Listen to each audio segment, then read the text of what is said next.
ఏది శాశ్వతం? నీ వెనకుండే డబ్బా? లేకపోతే నీ మొఖాన ఉండే అందమా? లేకపోతే నీ అధికారమా? మనమే భూమి మీద శాశ్వతంగా ఉండం. అలాగే ఇవన్నీ ఎలా శాశ్వతమవుతాయి?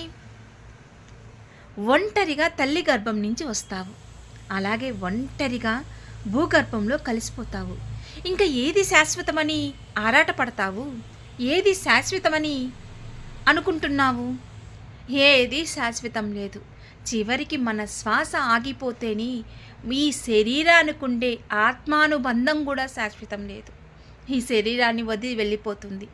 అలాంటి వాటి కోసం ఆరాటపడుతూ ఆశిస్తూ బతుకుతూ ఉంటారు. ఏది శాశ్వతం కాదని తెలిసినప్పుడు ఒక్కటే, భగవంతుడే శాశ్వతం. మనం పోయినా మన బిడ్డలకి అందరికీ కూడా